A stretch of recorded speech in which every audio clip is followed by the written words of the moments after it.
It is cold. It is February. It is baseball season. The LSU Tigers getting ready to attack national championship number 9, defend their national title for the second time in the Jay Johnson era as they begin the 2026 season. Here to chat with about that with me today, Hunt Palmer from ESPN Radio, LouisianaSports.net, Koki Riley from The Advocate, covers LSU baseball year-round, and Matthew Musso, who does a great LSU baseball podcast, Musso at the Box. Check it out if you haven't already. Also works at ESPN Radio as well. These three keeping up with the baseball team during the offseason and, of course, as we get into the season.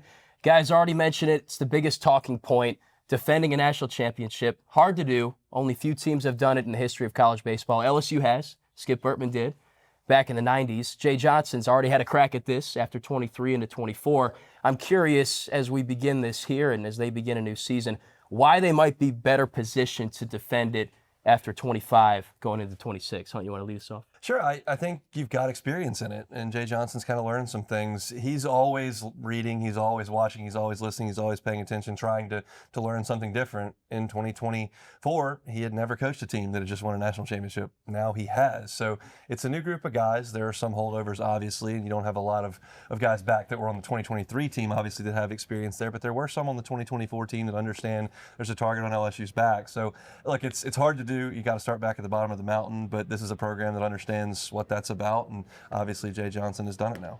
And this is a much older team than the one that we saw in 2024. That 2024 team was really leaning on rising sophomores who had smaller roles on the 2023 team to sort of step up and sort of ascend. And this team's relying on a lot of older transfers, and there's still question marks with that in terms of like whether they can play up to this level, but Jay Johnson has shown that he does a pretty good job of picking those guys out. So that combined with more returning players for this year's team in comparison to heading into the 24 season is kind of why I feel better about a title defense this time around. Yeah, kind of all of the above for me. I think the core is much better. I mean, what you lost from the 23 team was your core: Dylan Cruz, Gavin Dugas, Trey Morgan. Like, you lost those guys. Milm, Brown, obviously Curiel, Stanfield, they're all back.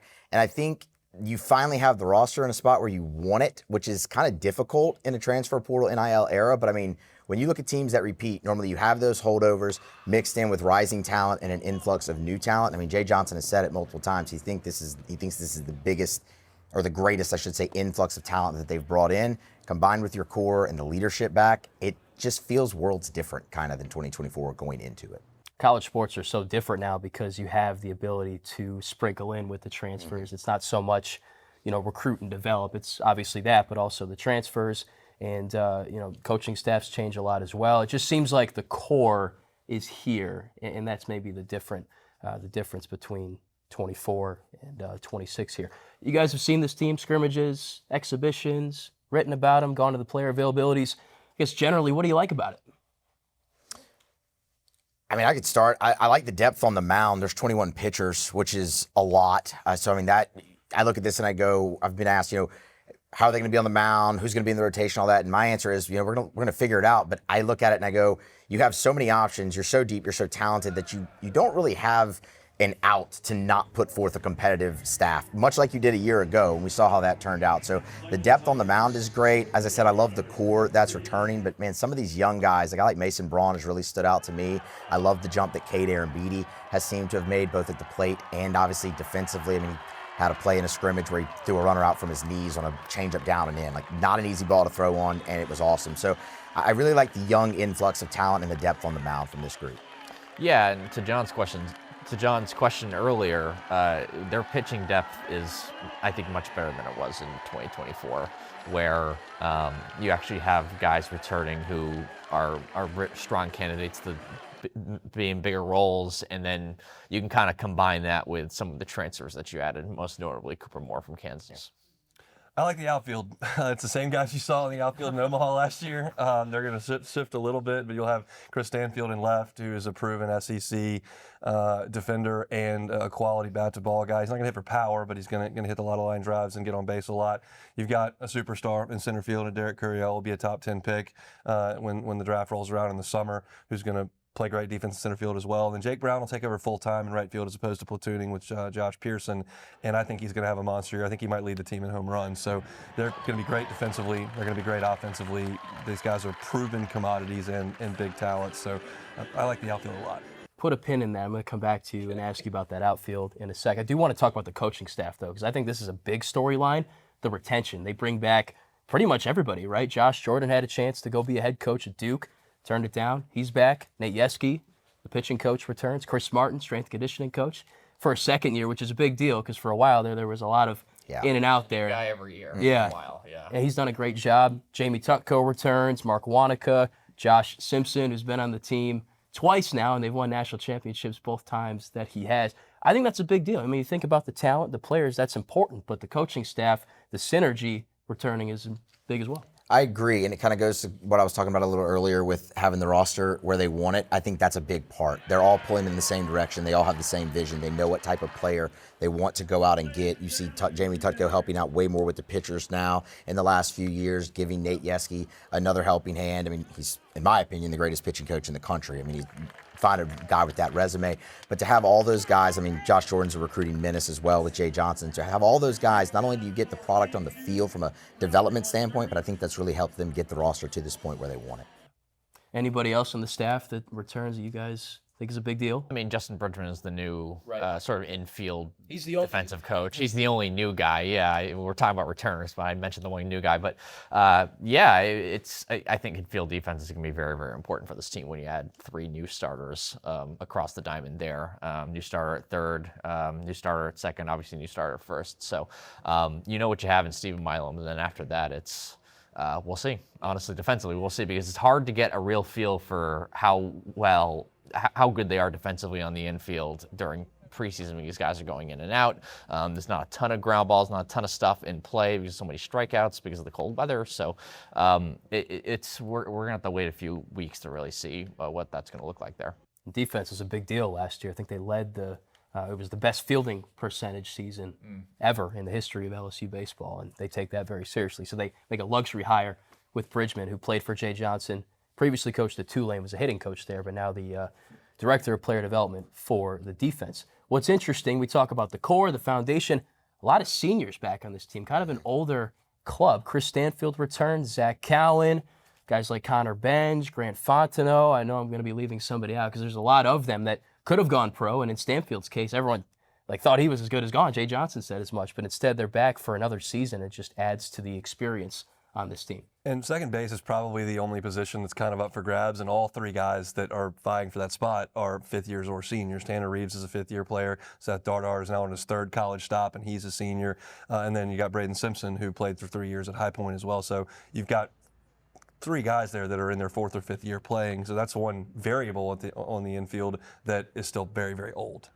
Yeah, absolutely. And like Trent Caraway is the young guy as a junior. Like Milum's the young guy as a junior, even though this is his 3rd year here. So he's, like Zach York, he's a senior at first base. So like it's going to be hard for a younger guy to really crack this starting infield. I mean, there's one younger guy I can see potentially cracking the lineup who's kind of emerged during the preseason, but we can get to him in a minute. We will get to that. Yes, yeah. I promise you. Any seniors that you're excited to see again? I mean, I would just double back on Chris Stanfield. I mean, you don't get more experience than a Chris Stanfield. It's a 3-year starter in the SEC at center field. He'll move over to left, but I mean, that's fine. But I think when you look at that, he can still be out there and be the anchor, the communication guy for that group, even though he's not manning center field like the captain's position. But to have a guy who started 3 years in the SEC at a premium defensive position, and you have the luxury to move him to left, yeah, that's pretty good. And we should probably mention at least the pitching when it comes to some of the veterans. Yeah. They're younger on the pitching side overall, which is good for next season. But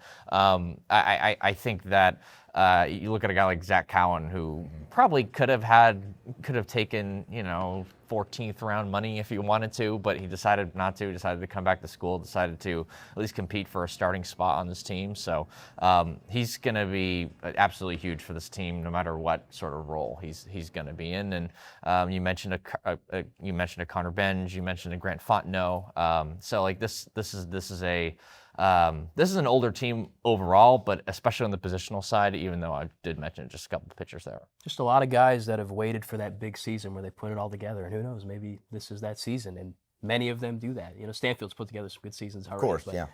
When you think of Benj and Fontenot, not household names, but guys that got some opportunities last year, but kind of faded out as the season went along. I'm sure that they're motivated as ever coming into this season. So let's get back to that outfield. Is that a stretch to say this might be the best outfield in LSU baseball history? I'll have to start going through, but I mean, it's Sorry to put you on the spot. It's in the discussion, I think, for sure. When you thinking about, Curiel's going to be a top 10 pick. Those don't come around all that often.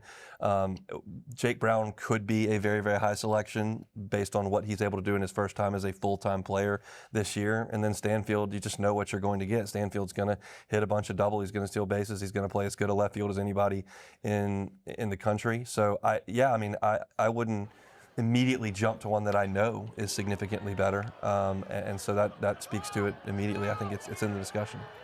Yeah, and it's very, very different from last year where you had, 5, maybe 6 outfielders for 3 spots. Too many. Yeah, almost too many, and you're trying to figure out who has the slight edge to start, right? Not saying that you had a bunch of bad options for the last spot. It was but you had a bunch of good options for one last spot, and they had kind of landed on a platoon between Pearson and Brown and poor Ashton Larson was kind of out of a seat at the end of it. And I think that now you look at this year's team and you have your 3 starters.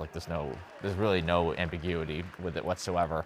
Even though I think Daniel Hardin's a pretty good athlete. He has some potential. William Patrick is a super athlete who is very, very raw at the moment. So I don't think you're going to see him a whole ton, at least in SEC play. So I think, but as it stands right now between these 3 guys, it's about as good as you could ask for. I mean, I have trouble seeing anyone else in the country this year having a better outfield. That's kind of what I was going to say. It's definitely on the short list. If there's a better one out there, you have to show it to me. Jay's talked about this. You have 3 center fielders out there. When I think of the great LSU outfields, I think of outfields that had 3 center fielders like Mark Laird, Andrew Stevenson, Jake Fraley, all together. Guys that can go out there and play center field if you need them to. And all 3 of these guys actually have. That's your plus defensive position out there. You've got 3 of them manning even the corners. So there's a lot to be excited about from a defensive standpoint, but the offensive potential from them is huge as well. Chris Stanfield was your leading hitter in conference play a year ago, right? You're expecting Jake Brown to take a jump, especially against left-handed pitching this year. And again, Hunt, you said it a couple times, Derek Creel's going to be a top 10 pick. If he stays healthy, everything goes planned there, you know what you're getting with number 6. So the outfield, no changes really besides DC moving to center, Stanfield moving to left. DC got some opportunities in center, not many, but a few. I think in Omaha, he when they changed the lineup around. I think A&M, he started one game out there after Chris had a tough day defensively. Yeah, it was a doubleheader. It was the doubleheader, yeah. So a little bit of experience there. The newness, though, is certainly in the infield. You'll have a new first baseman, a new second baseman, a new third baseman, a new catcher, and then obviously on the mound, we'll get into that, some newness there as well. But Jay Johnson hitting the portal, and they've also brought back, mentioned Tanner Reeves, so a mix there of options, and now they're trying to just figure out what the final infield might look like. Though I will say this, at some of these spots, these position battles might go on the whole season because everybody kind of has their different strengths. No doubt. I love Zach York at first base. I think the fans are going to love him. You're not going to miss him. He's 6'2", which is big. He's also close to 300 pounds, also big. But he's a big personality, and he's a great hitter. His strikeout rate was very low at Grand Canyon. His walk rate was high. He looks like a power hitter, and he can hit for power if he gets out in front of it. But he's also really just a good hitter. He hits the ball the other way well. He hits a lot of line drives. He's just a quality contact bat. So I'm curious to see what kind of power he plays with this year at a higher level. Obviously going from Grand Canyon to the SEC. But he's going to hit, and I think he's going to hit in the middle of the lineup, and I think he's going to do a pretty good job at first base. Yeah, I don't have a lot of question with York and trust just in terms of whether he's going to get on base and put the ball in play. It's more of like what's the power going to look like, right? Because he can be playing in smaller parks in the SEC, which suggests more home runs, but he's also going to be facing against better pitching, which suggests less home runs. So what's the balance going to be like there? And the guy that I think is really key to mention here outside of second base is Trent Carraway at third, because he didn't have a very good regular season last year for Oregon State, but in the playoffs was great. It's half of his home runs in the postseason, 5 of them in the Corvallis Regional alone. He's got plenty of pull side power. We saw that against Cooper Williams this weekend. So I think he's a guy to definitely keep an eye out. He's a kind of a swing guy for the season in terms of like how successful this offense is going to be. If he's really good, then this offense is a chance to really, really pop this season. If he struggles, then they're going to have to try to find some more solutions with some of that power on the right-handed side. His defense is much improved too than what I thought it would be when he came over from Oregon State. And I get it. I mean, third base isn't like, your premium spot on the infield, but hot corner. I mean, you still got to have a guy over there who can pick it. And it kind of reminds me a little bit when Tommy White got here. He was in there for the 27 homers that he hit his first year at LSU, but the second year, the jump he took defensively at third base was noticeable. I think you're starting to see that already with Trent Carraway, which is encouraging. I'll mention Seth Dardar as well. I mean, that's a guy that I'm really excited about, and he might not play second base every day, especially early in the season, but that's a guy who I think you're going to see in the lineup because the bat's big from him. I mean, I look no further than the game against LSU a year ago where he takes Cade Anderson deep left on left and then hits an opposite field double against Case and Evans. I mean, those are 2 of your best pitchers you had a year ago, and he's been really strong at the plate in the scrimmages. And again, the defense from him on a steady improvement there for pace from him. So that's something that I look at the infield. I've been surprised with the transfers is just the defense, how quickly they've kind of come into it. I like his swing a lot. I think Dardar? Yeah, Dardar. I like his swing a lot. I just feel like he does a good job of capturing the zone. It's very pretty easy to watch swing, and there's a little bit of pop there. Yeah. The question there defensively with him, with Reeves, even with Braden Simpson to some degree, is what's the defense going to look like, right? And how are the like Simpson was primarily a third baseman at High Point, but he moved around a little bit.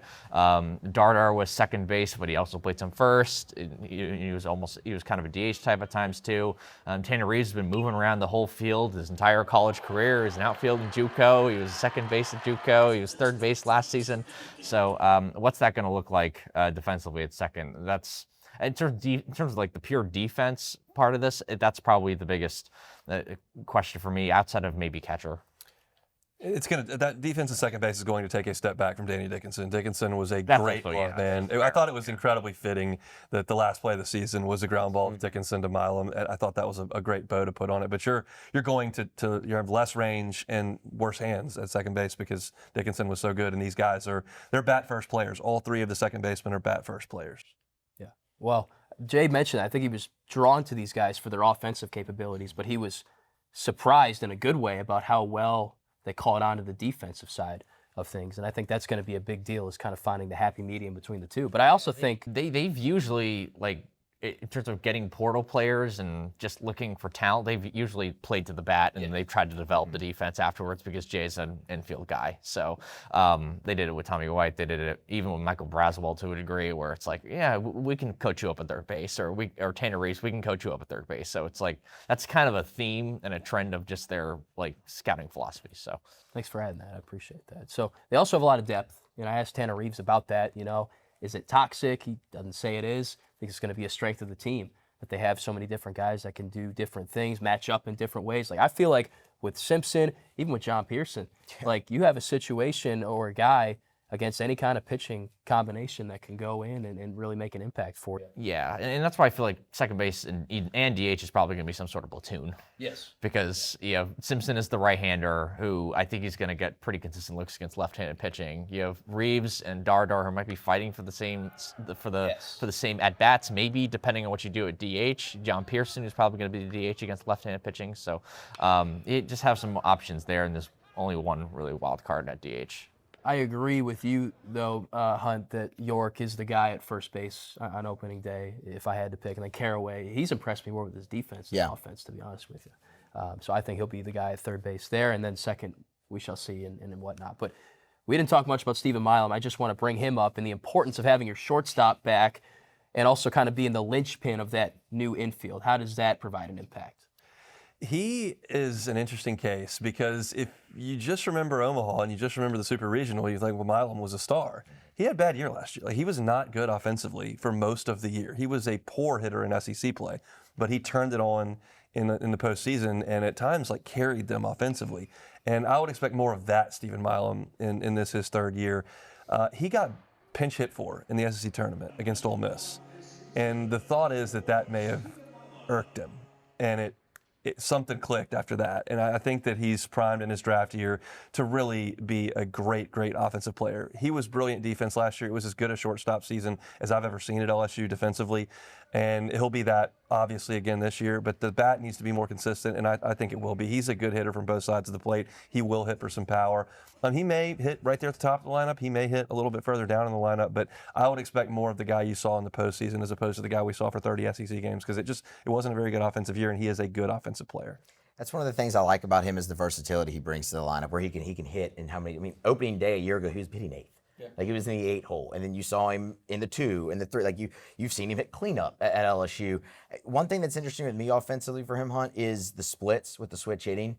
It's been so much better from the left side. Now I get it. Obviously, he's going to face more right-handed pitching, right? And so he's going to be over there more. But if he can balance it out a little bit from the right side, I think that goes a long way into what you're saying, having a massive offensive year in his draft season. Because as a freshman, I think he hit 326 overall for the course. So, we've seen it in a regular season before, but I think those at-bats from the right side against the lefties could really, really be the key to elevating his game this year. Yeah, and I think he said this his freshman year. He was just more comfortable hitting from the left side, more natural from the left side.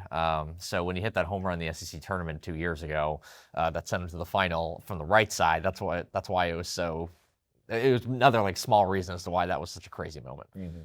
So good to have him back. He's also, as you said, excelled defensively. He had 5 errors all of last season. I'd never seen somebody turn a double play himself as much as he does, where he just takes the ground ball, waves off the second baseman, tags it, and throws it. He makes it look natural. It's unbelievable. So he moved there from second base. He'd played shortstop all his life before coming to LSU, so he fit in perfectly, just looking for some offensive improvements. Let's talk about catcher. So Luis Hernandez transferred in last season, and he was an Iron Man. He caught a majority of the innings. Offense took a bit of a hit from what he did at Indiana State just because of the uptick there behind the plate. Cade Arambidi was his backup last year and kind of shadowed him, and seems like he'll be stepping into that role this season as the guy taking the mantle behind the plate. But they have some other options too, potentially. They do. Look, Arambidi could have a monster year. He led the team in hitting in the fall, and I cannot recall an LSU catcher with more physical gifts as far as run, throw, hit for power. It's just tools. Doesn't mean he'll be as productive as Micah Gibbs was, or even as postseason Michael Papierski was, but he could be. And he could be a guy. It would not surprise me at all if he hit 320 with 15 home runs. It wouldn't surprise me at all if he hit 250 with 4 home runs. But there's a wide variance of what he could be. But the ceiling is super high. And the thing that has really impressed me about Cade, he had a rough time defensively as a freshman in the fall and early on. And that's why Luis Hernandez ultimately won that job. He hadn't even been a catcher really for a couple of years at Illinois State. But you saw Cade really take that seriously. And he's been great in the fall and in the preseason defensively. And it's a powerful staff to try to catch. He's done a really good job. So there are 2 pieces of that equation, defense and offense. The tools on offense are through the roof, but the defense has got to be really good, and I think it has been.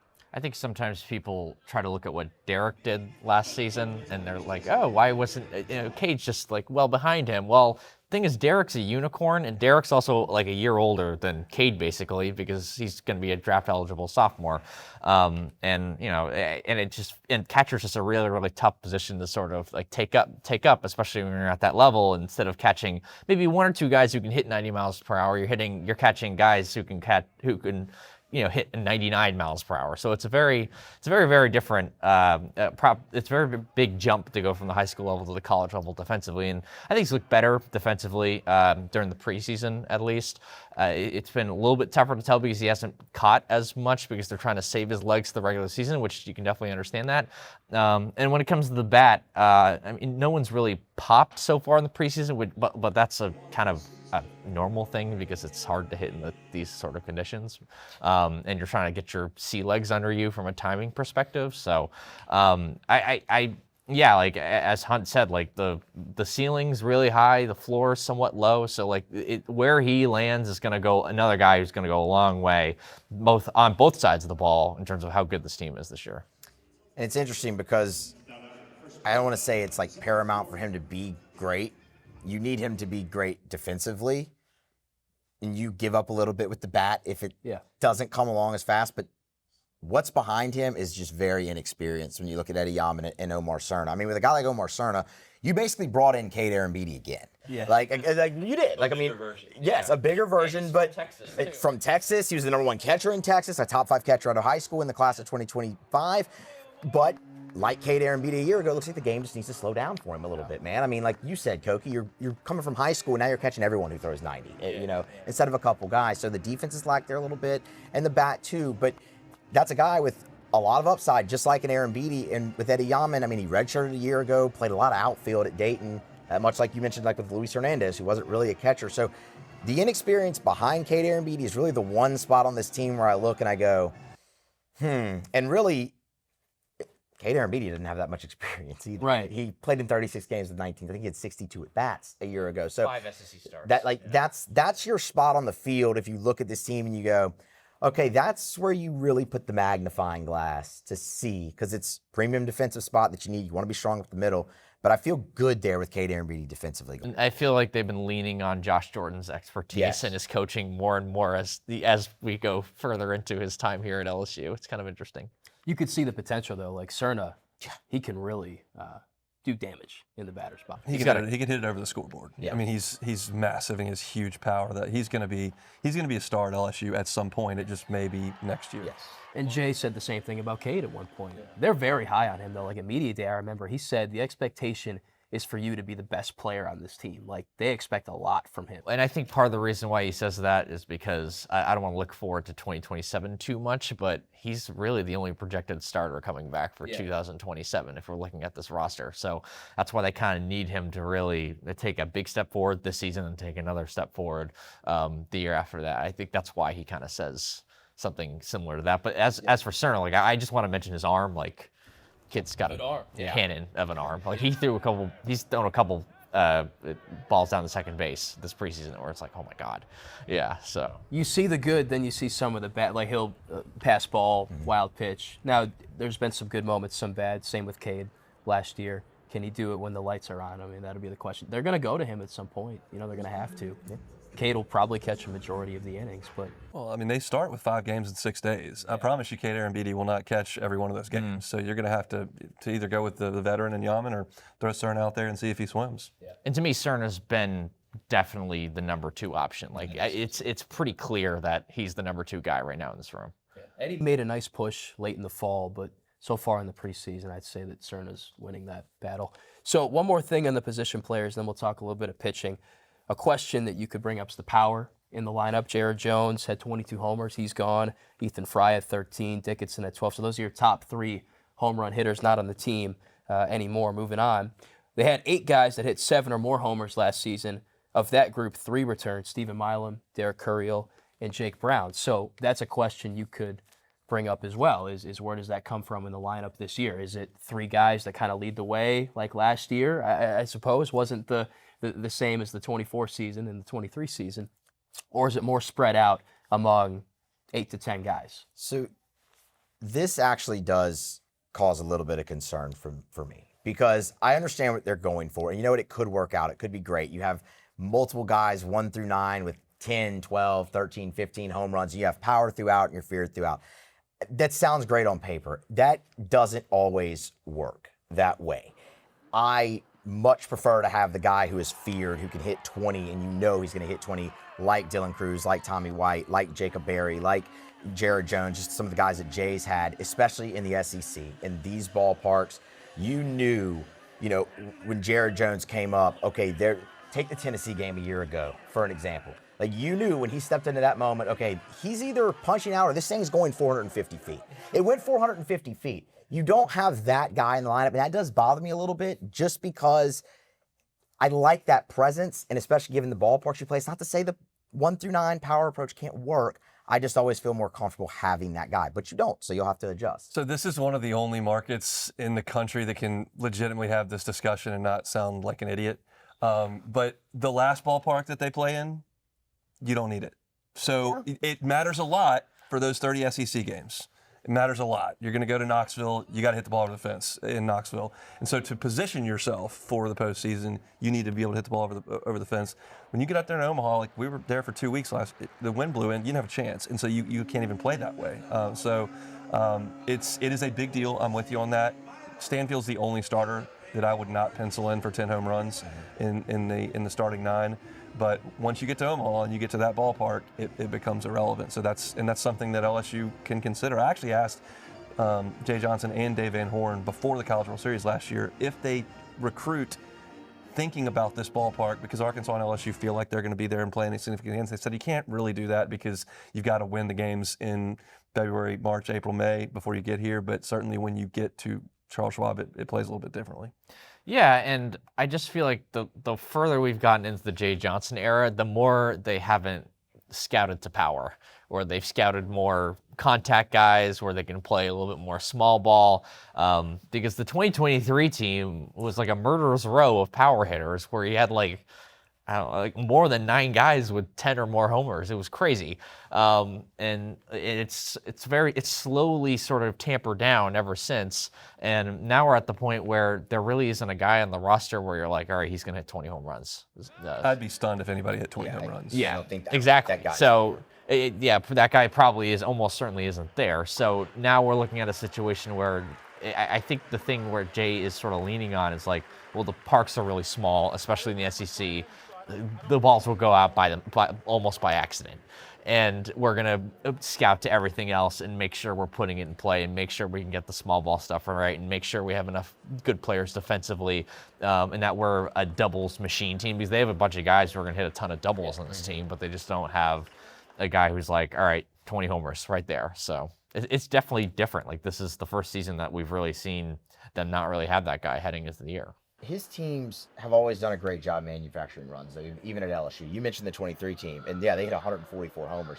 But that team also drove a lot in with sac flies, with RBI groundouts. It wasn't the bunts, but it was putting the ball in play. That's why, I think that's why they were able to have such success in Omaha, aside from Paul Skeens.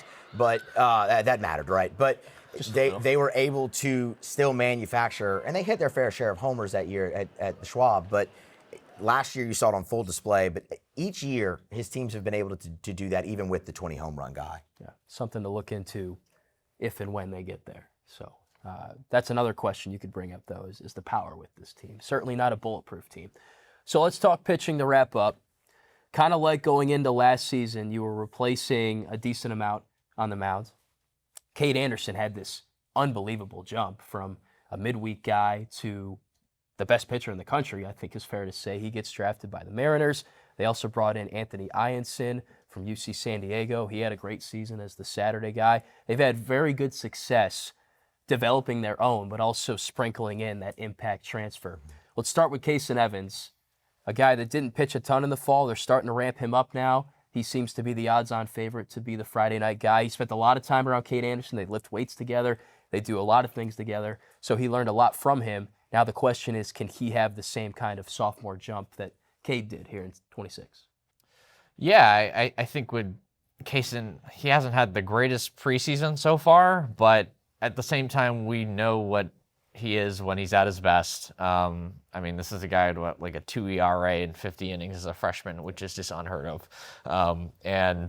I think as long as he's commanding low in the lower half of the zone, he's fine. That's what I feel like, honestly, where he can kind of dot the fastball wherever he wants, and then he sort of plays the split change off of that. And the slider is a nice little third pitch. It's not plus, but it's something else for the hitters to look at for on both sides of the plate. One other guy, I don't want to like change the subject back to the hitters, but the other guy that I've been kind of teasing throughout this whole thing that I think could actually get some at bats this season is Mason Braun. Okay.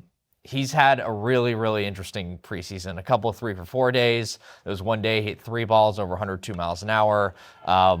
He's got a really good contact approach. He had a pull side homer, I think last week, where he just killed the ball. And he's not someone who I think is going to hit a ton of home runs, at least immediately, but this is the #1 first baseman in the country recording the perfect game at one point, someone who could at least fight for DH at bats and was in the lineup with the starters essentially on Sunday, where they did basically starters against basically backups. So that's a guy to keep an eye out for on the hitting side. But again, just back to the pitching with Case and Evans. Yeah, I mean, he should be your ace just given the track record and given the talent and whatnot. So his best work was out of the bullpen last year. He got a couple of SEC starts that were okay, that weren't great. The Little Rock game was probably the highlight. That was out of the bullpen. Obviously, he came in after Ianson got rained out in Omaha and was great against UCLA. But those are bullpen outings. And the question is, can you translate from being a dominant bullpen guy to a starter? Here at LSU, like Zach Hess tried it, and it didn't work. Gabe Gackle at Arkansas, you saw how good he was in Omaha last year. He was their Friday guy to start the season, and he imploded. They had to put him back in the bullpen, and he was great in the bullpen. So you got to make the jump. Some guys do it, and there are a couple guys in the SEC that are going to try to do that. Dylan Volantis at Texas is going to go from their stud freshman closer to their Friday night guy, and you'll see if you can make that jump. But it's easier said than done. I'm very interested to see how the starting rotation shakes out, and my gut tells me just big picture, because of the depth they've got on this team, they're going to work from the back. And you may not see an Anthony Ianson and Cade Anderson type deal, a Gage Jump, Luke Holtman type deal. We got two guys who are going to go out there, they're going to go 6 2/3, they're going to go 7 innings. You may have your starting rotation go 4 or 5, and then you got 9 guys ready to go. Here they come. And that may be how they do. They certainly will early before guys get built up, but it may stay that way the whole way. I'm not sure. And it's going to change. I think the arms in it will change. It's just what happened last year for LSU is rare. Like, that's an anomaly where Cade Anderson and Anthony Ianson start game 1, game 2 of opening week, and they stay there the entire. I mean, for a lot of reasons, for performance, for injuries happen. Like, that's rare. It happened with Skeens and Floyd. Like, when they both got into the rotation, they never missed a start. and same with Holman and Jump. Holman and Jump, like At LSU. it's so. But I look at this team and I see it a little bit different, just because you have some. Like, I expect Cooper Moore to probably be in the rotation week 1 and not leave. Like, I think he'd be the one guy that I look and go, all right, you brought him here to start. Like, he started in all 3 rotation positions for Kansas a year ago. He's versatile. You can use him really wherever you need. But outside of that, I think Case never gets the first start. But I'm with you, Hunt. I like that his relief appearances were extended and long. Yeah. So he's got the stamina to be a starter, but it's about mindset too. Whether you're starting the game or coming out of the bullpen, that's just different for some guys. And I think the reason why I'm, I guess, a little optimistic on Kaysen is just because he's shown that he can get through an order, an SEC caliber order, a College World Series caliber order multiple times, like he did against UCLA out of the bullpen. Like, yes, these are relief appearances, but these are high leverage spots where you got to get up and get down more than 3 times, and he showed that as a freshman, right? And then you got to see what's that progression going to look like after that. But I think the one name I think we have to mention here, if we're talking about the rotation, is Cooper Williams. Like, he's looked unbelievable in the preseason, and they threw him for 4 2/3 innings the other day. Where if you're throwing 4 2/3 in the preseason, that means you're going to start at least the season. So I think that's definitely a guy to keep an eye out for as a left-hander, as a sophomore who's really starting to come into his own, especially with his command. Jay likes a lefty in the rotation. We know that. And since Cooper Moore stepped on campus, Jay has made no bones about it. I mean, on the record, has said he profiles as a starting pitcher here in his career. So I'm with you. I think Cooper Williams could be awesome for LSU in the rotation. I think you saying potentially week 1 he's going to start building way up. I think at one point in this season he's definitely in the rotation to stay. And again, there's 5 games in the first 6 days, right. So you got a lot of starting opportunities coming right out of the chute. Well, there's other guys too in the bullpen that have started games. Zach Cowan, Jaden Newt, and I guess that's a good segue into the bullpen. And you talked about it. That is going to be one of the strengths of the team this year. It's just a matter of which guys do you trust the most. But there's a lot of different options. I feel like more options this year than they had last year in terms of guys that have pitched in some big moments previously and maybe faded out or were key components last year and for whatever reason have a chance to come back. Who excites you out of the bullpen? There's a lot of guys that excite me out of the bullpen. It's a really talented group. I hesitate to go to one name, but Devin Sheeran is a guy that I want to see more of. I don't think he's going to start one of the first 5 games. I think he is going to be at the back end of the bullpen, and it's gas. I mean, he just throws really hard. He's big and physical, and he got a lot of swings and misses at Mount St. Mary's. Obviously, the basketball injury where he tears his ACL and missed all of last year, but I think he's going to be a force in the back end of the pen. I look at some of the guys who could potentially work into a starting role as like almost backup starters who are gonna have their stuff play up in shorter relief appearances. Guys who you can rely on for potentially 3+ innings. Jay Newt obviously as definitely an option there. He kind of rose into that role last season after kind of being almost forgotten heading into the year a year ago. I think obviously William Schmidt's a name that we have to mention. I think Gavin Guidry's been rolling out in longer relief appearances so far at the start of the preseason, even though he missed all of last season with a back injury. His slider still looks great, so I'm not too worried. I feel pretty good about him heading into the year. They just have a lot of different guys who can throw multiple different innings, and obviously Zach Cowan's another obvious candidate for that as well. Exciting, right? I mean, they're never going to run out of guys. It's like 20. That's what I was talking about earlier. It's like you kind of don't have an excuse to not put forth a formidable staff. You got a deep staff with talent, but they're different guys, right? I mean, Zach Cowan can come in and finesse you. Devin Sharon comes in at the back end, and I mean, I'm with you. I think you talked about Zach Hess trying to go to a starter. I think that's what it looked like if Devin Sharon did, just because I mean, it is max effort, a grunt with every pitch, 100 miles an hour. But you have the power. You have a guy like Gavin Guidry who's breaking ball heavy.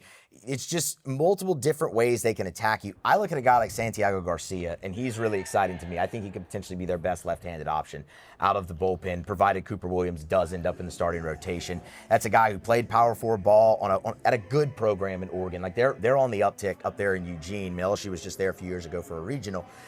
He is very, very intriguing to me in that role because he could fill a back end, a middle relief, just multiple. And then, yes, William Schmidt. I mean, is William Schmidt not the most intriguing option that this team has? Because if it does click for him, he is an X factor for this team, just given the stuff and the potential that he does possess. Yeah, so it's very interesting with the left-handers, right? Like who's going to emerge, and it's basically a bunch of transfers because the one freshman they brought in, Jonah Ossie, is going to be out for the season. Mm-hmm. So you're looking at Ethan Plog, who's a junior college recruit, who's a much lower slot guy on the left-handed side. He's got a pretty good run on his fastball. You're looking at Denny Lockenmeyer, who's much more over the top and probably more of a platoon neutral guy with a really good curveball.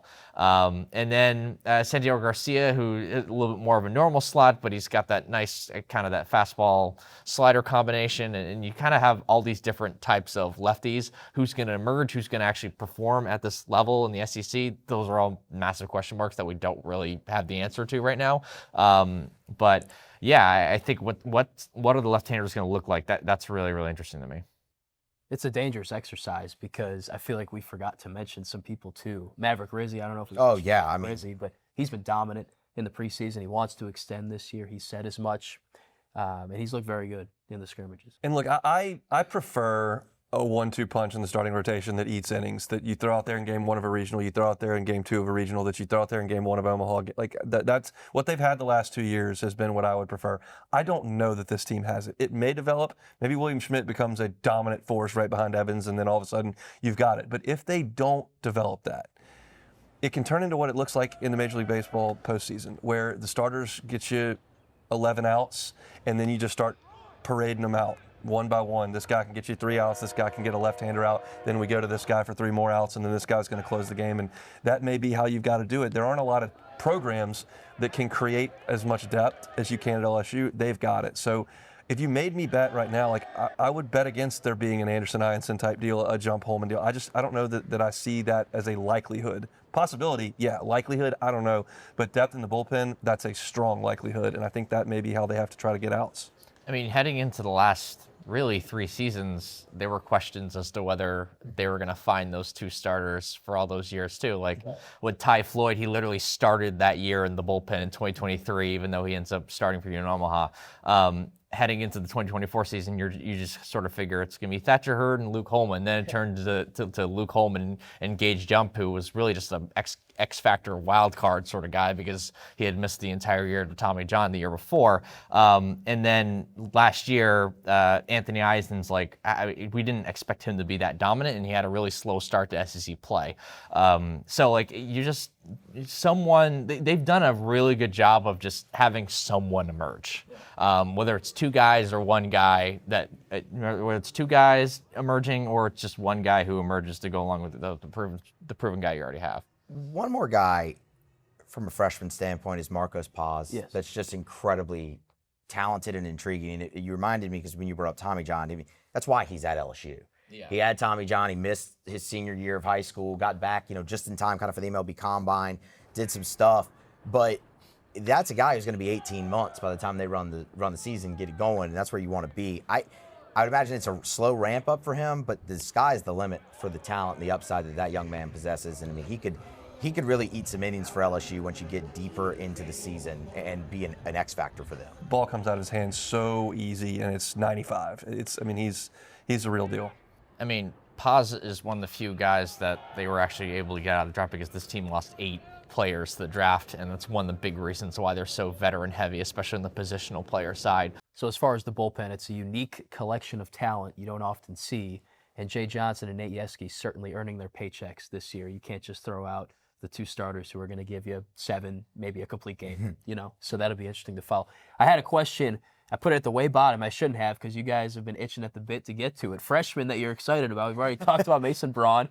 Hunt wrote an article about him the other day, and Koki already kind of hammered that point. I mean, the guy can really hit the ball well. Omar Cerna, we've talked about. Marcos Paz. Anybody else that you're excited with this freshman class about? Reagan Ricken's interesting as like a low slot guy with some fastball potential. The command was there this week. It wasn't there the week before. Yeah, I'm really high on Mason Braun as well. I mean, I think the sky is not even the limit for him. I think he can kind of just be as good as he wants to be in his time. I think he's a future star at LSU. I think he does get some at-bats this year, and I think they're productive at-bats the more he goes along. I'll give you kind of an off-the-wall one there, guys. I really like Ethan Klaus. Yeah. Guy is great size. I mean, just, kind of what you expect him to look like when they show up on campus. Good versatility. I mean, he was in the outfield for some scrimmages. Obviously, he is an infielder by trade, and the glove at shortstop's really good. I mean, bat needs to come along a little. You probably won't see much of him this year, but just a name, to keep an eye on for the future. I'm excited about him. I like the upside. He's putting in work, too. I've seen him before the practices, getting some grounders in. He made some really good defensive plays in the fall, like double plays, diving catches. Yeah, I think he's going to be a key piece in this infield in the future. And I'll just triple down. I think next year on opening day, I think Mason Braun will hit 3rd. I think he's that good. He hit a grand slam in Biloxi in their 2nd exhibition game, I want to say. There's been a couple times he's put him on the Marucci Center at the scrimmage. It's unreal. Raw power, like raw power. When you're bringing in a freshman, you're not quite sure how they're going to translate to the SEC, especially a freshman who's from Indiana, South Bend, Indiana. So it's like, what is this guy exactly? It's almost like the Stephen Milum thing a little bit too, where he's come from New Mexico and you're not quite sure how that's going to translate. You look at his size, you're like, what is this kid? I think his best chance of seeing the field is probably DH at this point. He doesn't have a truly defined position. He has the body type for a corner outfield spot, but he's also played a lot of first base. He was a first baseman according to Perfect Game. So what's his position defensively that they have to figure out a little bit? So buy your stock now. I think that's pretty clear. Mason Braun, we're all very high on. I'll throw in Zion Theophilus. Thought he pitched well at a scrimmage recently. Had 5 Ks in 3 innings and against some of the better hitters on this team too. So perhaps he can carve out some innings in the bullpen. Jack Ruckert as well from Catholic High. Just plays with a high motor. Base running. Any opportunity he has to take the next base, he goes. Very solid infielder. He's played some third, some short, some second.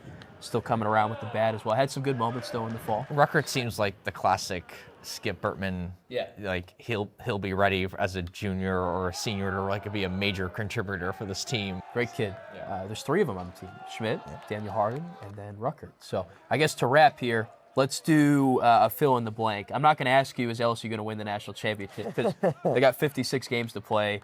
And then Hoover, and then the NCAA tournament. So we don't know, obviously. But perhaps LSU will win the Natty, fill in the blank, or for LSU to get to Omaha, have a successful season, what needs to happen? If you guys want to turn your brain on that one. I can turn it on.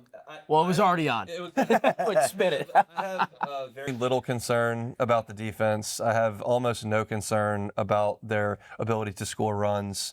Their coaching staff is fantastic. I think the X factor is, what is Kason Evans and what is your second starter look like? Is it Cooper Moore, whose ceiling is not really high, but he can probably eat some outs? That's where the variability is on this team. They're going to hit, they're going to defend, they're going to be in a lot of games, they're going to win a lot of games, but to be that truly elite team that can go make a run at it, like, what does that top two in your pitching staff look like? And I think it's just a huge question right now. Who's going to play second base? What's that going to look like defensively? It's still up the middle position, even though you're really set at short and you're really set at center. And we talked about it earlier, but what's the power going to look like for this team? Like, are they going to hit enough home runs to really make a real dent in the scoreboard, when that kind of was a question mark last season for them? So I look at this team and I just sort of wonder what's some of the defense going to look like up the middle of the field, and how much home run potential do they really have with this offense?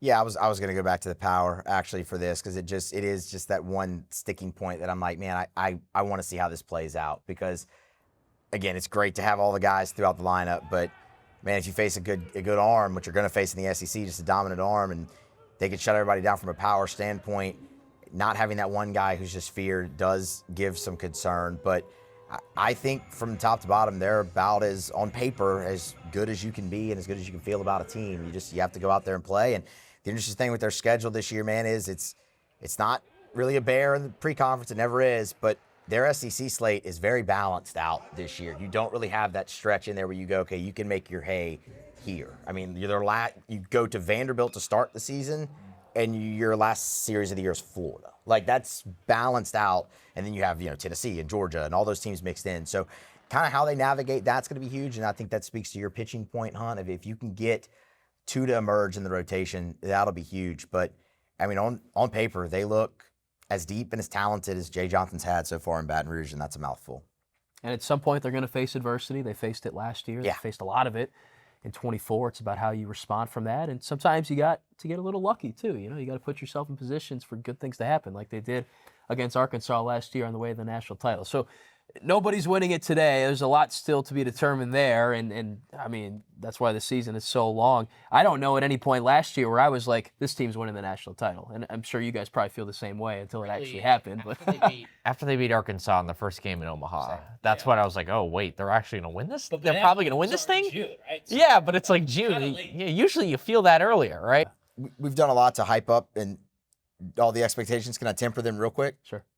LSU's trying to win 3 out of 4 national championships. That's been done one time in the history of the College World Series. USC did it in 68, 70, and 71. LSU's had 2 opportunities to do this and couldn't get. It's hard. They're really good. Perspective around here is short. They're really good, and they're going to win a lot of games, but they're trying to do something that has been done once in 78 years. So it's hard to try to let's. convince I know, LSU fans but that winning it is hard when it just I know. seems like they rely on betting. Dude, ask folks in Fayetteville how hard it is. well, yes, Oh, boy, yeah. they'll tell you. They'll tell you. Yeah. Well, we shall see. Skip Burtman didn't do that 3 and 4 years. That's what Jay and them are attacking this year. Mo winning, Mo problems. You win more championships, you're going to have to defend them, and people expect more. So the expectation is Omaha. LSU seems to have a roster to be able to get there, and the coaching staff. We shall see. A lot of games to be played. In the meantime, appreciate y'all joining me for this conversation here before the season. For Hunt Palmer, Koki Riley, Matthew Musso, I'm John Eads. The Tigers begin the season in Alex Box against Milwaukee.